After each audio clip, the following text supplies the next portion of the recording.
Hello everyone, I'm glad to introduce you Dying Light the Beast game, and in this tutorial I'm gonna show you how to change the brutality level, so stay with me and enjoy watching.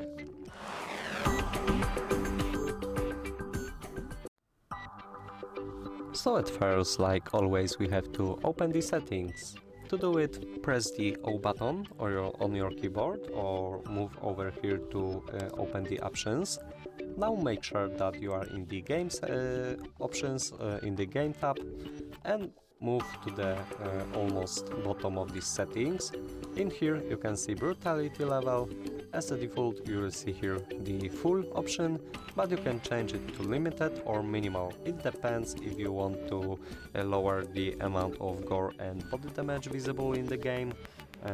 Make your own choice if you don't like such views in games on the post-apocalyptic world ruled by zombies, then maybe change a game. Nah, that was a joke.